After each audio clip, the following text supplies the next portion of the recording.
What's going on, everybody? It's your boy Chris, coming at you for another Deerfish Gaming video. And today, we're going to talk about Star Wars Unlimited. I got my very first deck that I'm going to bring to you guys. And yeah, if you like the sound of that, hit that like button down below. And if you don't want to miss any more Deerfish Gaming videos coming out of this channel, hit that subscribe button. It would really help me out a lot. Do it. Okay, so I got into Star Wars Unlimited somewhere in there in set 2, okay? And I got two great friends, and they were like, you know what, Chris? These two decks you're going to like. Sabine, Boba. Boom, I like them both. I had a little bit short-lived time with both of them, okay? I kind of played them a little bit equally, right? And I'm kind of getting tired of playing Sabine, okay? And I was really enjoying Boba, and I was starting to ramp more into Boba. And I was starting to invest more into Boba, and now Boba's banned. So it kind of hit me kind of hard because I am newer to the game, and that's what I invested in. I'm not here to complain about that. I'm here to tell you what I pivoted to. Now, this has nothing to do with the cunning build, but I was going to build Boba Green, so I invested a lot into green at the beginning, around the beginning of this set, because I was going to anticipate building a Boba Green deck. Well, instead, I've now pivoted to let's bring in our main character. Alright, so how do we get into explaining this? This is my first time actually explaining a Star Wars deck. So I think I'm just going to go in sections, and then we're going to start with ground units, then we're going to go space units, and then we're just going to talk about the events, and then I'll talk about the sideboard. So let's get into the ground units, right? The Coruscant Guard, I know is not a villainy unit, but trust me on this, the coordinate ambush comes in handy. You know, so many times does that 3 damage come in handy with the ambush on the coordinate, because you know, you play Vader, you're more than likely going to get another unit coming out with Vader, then you got the coordinate, you know, for the next turn. It happens way more than you would think, so trust me, it is a lot better than you would think. Sure, you're not going to be able to pull him with Vader, but I'm not really trying to pull him with Vader anyway. I'm trying to pull something like, you know, the Phase 3 Dark Trooper or the Super Laser, or you know, something like the Black Sun Starfighter. So you know, it's really, like, when you think about it, just because he's not a villainy unit doesn't mean he's not a good unit for the deck. It comes in with 3 attack and 2 health. Very, very good. Trust me, leave him in. And then the Seasoned Shore Trooper, I don't know. I'm really up in the air about him. But he's there because after you get 6 resources, he's 4 attack for a 2-drop. That's really, really good. Pull in with Vader. That's a very, very good line right there. So he's just kind of in there. If you have a filler slot that you want to put in there, I would say you take that out. But I will say, if you take that 2-drop out, I would suggest putting another 2-drop in, because you know, you just want to be sure you play a 2-drop, because even if it's like a subpar 2-drop, missing a whole 2-drop is very, very, very, very bad. You don't want to play, or you don't want to not play on turn 1, especially in a deck like this. I mean, really ever, but you don't want to miss, especially in a deck like this. And then, of course, we have the Phase 3 Dark Trooper. Say you miss your, you know, your Super Laser Technician, then, or your resupply for your ramp, then you can throw this bad boy down. It has Sentinel. Now, oftentimes, it's going to just be an even trade, but it will defer from your base to him for a turn, and if he does survive, then he gets that experience token. I really, really like that card, okay? And then we have the B2 Legionnaires. Now, I don't have a 4-drop, okay? Now you're like, Chris, why don't you have a 4-drop? Now, the 4-drop, I had the Escort Kashyyyk, but really nothing is surviving. A green unit is not really surviving to make it to where you get the ambush for having a green unit out on the field, because you're normally trading, trying to keep the board just keep things stable. Don't let things get out of hand. That way, after you ramp, you can just start slamming the board with big units and just take complete control, and your opponent really didn't have a chance ever. So the B2 Legionnaires, we get right into the 5-drops. Overwhelm and a Sentinel, 5 attack, 4 health. I thought about doing the Patrolling AT-AT because it's 4 attack and 5 health. with the Sentinel, but the natural overwhelm and that 5 attack really is key. There's just a lot of things that you just really want to get out of the way, even if it's a 1-for-1 trade. Forcing that 1-for-1 trade into something is very good, because you're at resource 5. Your opponent is often at resource 4. You're often playing him like down, like your opponent's playing down compared to you. Like they're playing a 4-drop and you're playing a 5-drop. So it's typically okay, but either way, it's a very good card, and it surprised me, and it's really coming in handy. And then, of course, Darth Maul, Revenge at Last. How you not gonna play the legendary new Darth Maul? Attack 2 units at once. Oftentimes it dies because, it takes damage from both the units, but if you play Darth Maul and then you OB, Overwhelming Barrage on the next turn, it is just so nasty. You clear the board potentially, and then if they play something else, you can overwhelm into that with the other Maul action ability, and then you flip the leader on that turn as well. Just a really good sequence of events right there. I really like that combo. I really like that card. It's just very good. And if you don't have Darth Maul, he's a legendary, and he's some of these cards are kind of pricey or whatever. I would say you can use the patrolling AT-AT that has Sentinel 4 attack and 5 health, because I use that and it worked just fine. The deck did its job. It's another Sentinel unit, so it gets the job done, gets you to the point where you can stall. And Maul is just better because of the threat. He does have he has a higher health, and he has higher attack, and then he also can attack 2 units. So either they have to remove the Maul, or something crazy is happening next turn. You know what I mean? So it's just kind of that thing. Like, it is clearly better than the patrolling AT-AT, but you can get by. So then we have, of course, the Pirate Battle Tank. Now this is I think it's the only smuggle card in the deck. That's fine, okay. But this is a great card. It's the Sentinel at 6, 4 attack, 6 health, and you just smuggle it for 7. It's a great card, 6 or a 7-drop. Either way, it has Sentinel, and yeah, I mean, oftentimes this thing saves me. I either don't have any cards in hand, and I just need to draw another big card to just finish taking over the game, and then I just swap that big boy out with the Sentinel. Saves me the turn. I survive. Boom, I draw what I needed, and now I'm able to take over and win. That card is just very good as a surprise Sentinel, or just as a 6-drop Sentinel. Just wherever you need, just Sentinel's great. And then, of course, now we're getting into the big bad boys, the Darth Vader, and the Maul, the big Maul, and then Emperor Palpatine. Okay, the 3 big bads. Okay, Darth Vader. You play him down, 5 attack, 7 health, ambushes, and you can search the top 10 cards, and you can get as many units up to 3 costs. The total of 3 costs. Typically, you're just getting 1 unit, like 1 2 cost or 1 3 cost, or at least in this deck for sure. And then you just pull that out.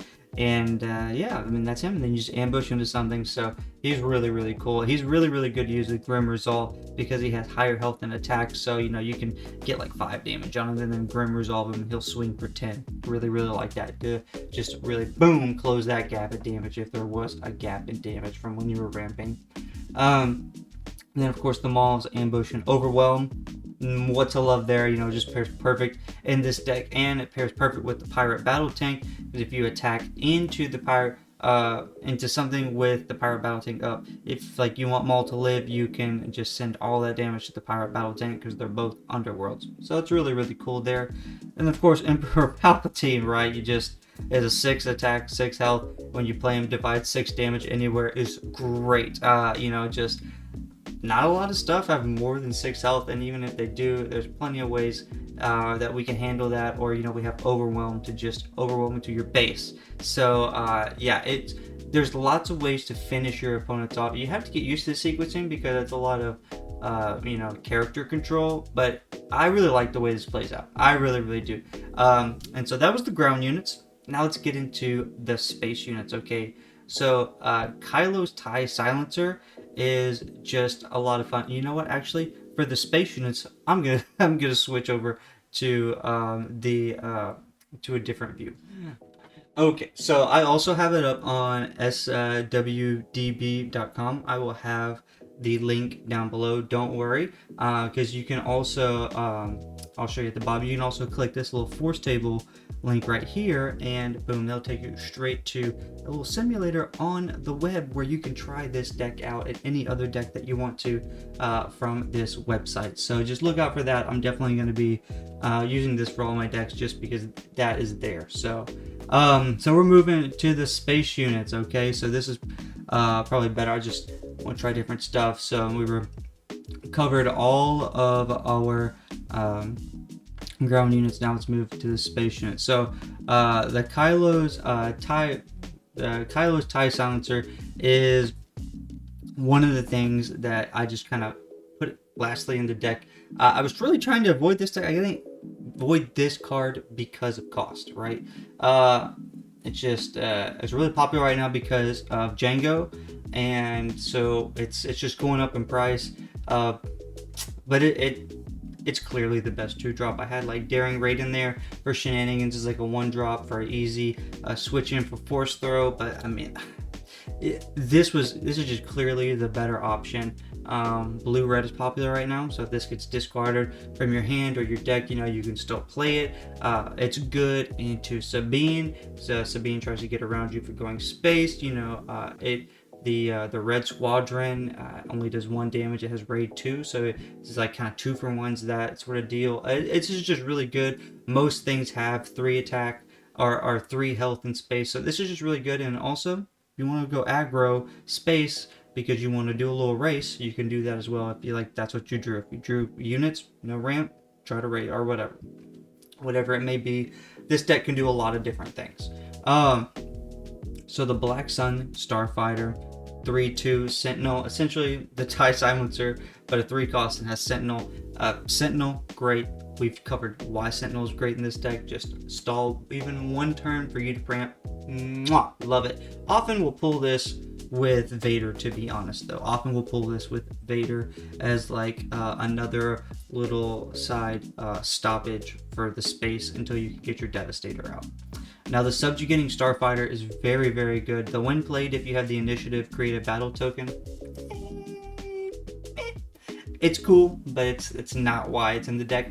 The Ambush, the 3/3. Again, we spoke of most space units, especially around this cost, will have 3 health. So the 3 attack is just boom, perfect. And with the Ambush, just allow you to continually keep the board state in a nice, steady space for you, right? Whether that be ground or space, whatever. It's just like a nice board state for you. Okay, just keep it even until you're ready to ramp. Once you ramp, then boom, you're gone. Well, I guess if you're playing this on 4 when you're not ramping, but if they're going heavy space, you gotta stop the bleeding. You can't just ignore space. So like say they're going space and you have this in hand, right? And like maybe you did resupply on 3, but then they played a space unit, and then you took initiative. I mean, you gotta play, you gotta keep the spacing control, right? So yeah, that's just how that goes. And then of course we got the Devastator, just boom, slap, overwhelm, Sentinel, and when played, you may deal damage to a unit equal to the number of resources you control. So we just there's a lot of removal, and like just ambush, overwhelm, play Palpatine, do damage, and then Devastator. And so there's just a lot of like damage removal going on in the later stages of the game. That's why I'm saying you kind of keep the board state somewhat even. If you get ahead, I mean, good lord, okay, that's cool. But you want to keep it kind of even and just stop any type of crazy bleeding for someone going for like an aggro, and then you just really put the pressure on it. And then after you hit that resupply or super laser, and just boom, boom, go, go, go. So now we're moving on to the events. We got the Grim Resolve. Grim Resolve is very, very good. I had 3 of it first because I was like, oh yeah, we got a lot of Sentinel. I think that works for Sentinel, super great. But I think 2 of it is just fine because you don't necessarily want to draw early, but it's really great for just like I think I spoke about it earlier with Darth Vader. You know, he has more health than he does attack, but he already has 5 attacks, so just very, very good. Let him hit for hard, like very, very hard. Turn the pirate battle tank into a big hitter because it has 4 attacks, 6 health. You know, just really get that boom, that grit going. And you know, with the Maul leader, anybody can overwhelm into something and also remove and overwhelm into the base. So it just Grim Resolve, just all around a great card for this deck. And then of course, I've said it many, many times because it's just so key to the game plan is this resupply. Put this event into play as a resource. Resupply super laser. I mean, honestly, guys, if you play super laser on resource 3 and then you happen to get another resupply and then like you're able to hit to 6 resources on like the next turn because you played a resupply and then you also got rid of your super laser, like got it defeated so it goes down so you have 6 resources. You flip Maul on what would be your opponent's resource 4. I don't know what they can do because then you draw, you enter, you draw your resource 7. You could play a Vader, a Maul. I mean, it's really devastating what this deck can do. Now, granted, that is like a god draw, but it's probably not going to happen. But it does happen more than you think. Pillage. I've tried her, like I mentioned earlier, I tried like the Escort Kashyyyk. I just didn't really like her, and everything else that I'm looking at, I don't really like. I think I would rather just play Pillage, because late game if I draw Pillage, if you only have 2 cards in hand and I have initiative, boom, done. If I have a good board state, I get rid of what you just drew before anything happens, and that's good. And say I didn't get to ramp, you know, either have the Subjugating Starfighter or Pillage is also not bad to play. So either way, I'm cool with Pillage. I think it's just for this deck, there's not really a lot of 4-drops that are good, I think, and I mean, oftentimes you're skipping 2/5 anyway, or ramping 2/5, and then Overwhelming Barrage, by far, stupid hair on my face. The Overwhelming Barrage is just so great. I give a friendly unit +2/+2 for this phase, then it deals damage, spread amount divided as what you choose to any number of units, and it is amazing. Okay, you flip Maul, you play this, or you play the leader Maul, you play this, have a Sentinel unit down, play this. I mean, just any unit, play this. It's really good at helping just remove the space units if say you didn't draw your space units, or just any type of removal in general. This is very good. And then also followed up with attack damage, right? Very beautiful card. Now let's get into the sideboard, okay? And you know, and as of course you can see, I haven't mentioned it really at all. I got all this little wordage right here that you can read through if you want to, if you go to the this on your own. We got the Force Throw. Choose a player. That player discards a card from their hand. Then if you control a Force unit, you may deal damage to a unit equal to the cost of the discarded card. So I kind of played around with putting lower Force drop units, lower cost Force drop units, and had this in there earlier instead of like Daring Raid and stuff. I don't know. I didn't like it. I felt like I was forcing it. However, if you're not going against an aggro deck and say you feel like you can maybe take out a 2-drop or whatever because they're not doing anything too crazy early on, then you throw Force Throw in for like some late game removal because you have both Mauls, Vader, Palpatine. There's a lot of Force units. So this is, I think, a really good side card.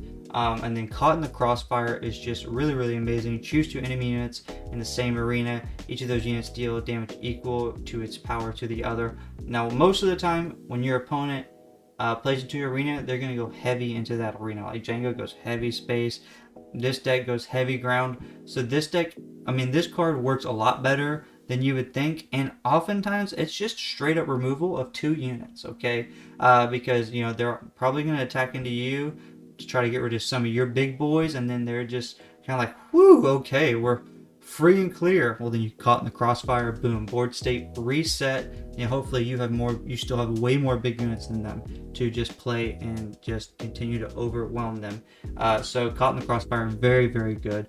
Palp's Return, I had 2 in the side deck. I moved it down to 1 just because I'm finding that I really wasn't using it that often, because this deck, honestly, it slaps. Very, very rare did I ever have to bring anything back from the discard and get tricky with it, but you might have to. So it's a great card, so I think having 1 in the side deck is perfectly fine. Then Reinforcement Walker is just amazing. 6/9 when played and on attack. Look at the top card of your deck. Either draw that card or discard it and heal 3 damage from your base. Just in case you need to get a little bit of healing going on, maybe take Emperor Palp out, just to even swap there. I really like this card. Just a good side deck card. Palp is so good because of the removal. So, it's just going to have to, side this in when needed, right?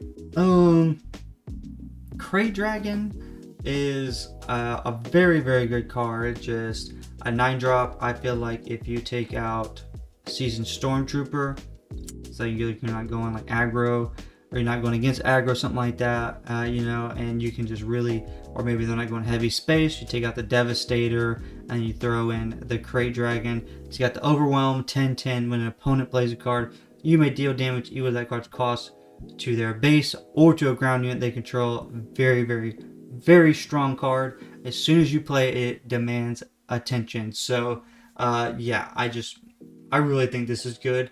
It's a 9-drop, so, and it's, maybe you can find a different card if you're not really hot on this, but I'm finding that this is really, really helping me, especially when they're not expecting it, right? They're expecting, okay, you got the Vader, the Maul, the Palp, okay, then the Devastator, okay, we can handle, okay, let's say we can handle all that, okay, well, boom, now you slap down the Crate Dragon. Oh my god, right? So it's just a little crazy. God forbid you switch out Palp for the Reinforcement Walker, and then you put in Crate Dragon, so you get a little healing too. So there's just a lot of different things you can do. I really, really like this deck. I hope you guys enjoyed it, and again, if you made it this far, I hope you liked the video. Hit that like button down below, and if you don't want to miss any more Deerfish Gaming videos, hit that subscribe button. I'm going to be making more deck videos. Pretty much whatever I play, I'm going to do a video on. That's just kind of what I do. It's what I like to do. I'm having a lot of fun with this deck. If I make any major tweaks or whatever, I'll talk about it. But yeah, I think after I finish having fun with this deck, I'll move on to maybe like Heroic Blue-Red. That seems like it's having a lot of fun, picking up a lot of fun. So we'll see. I'll see you guys next time. Peace.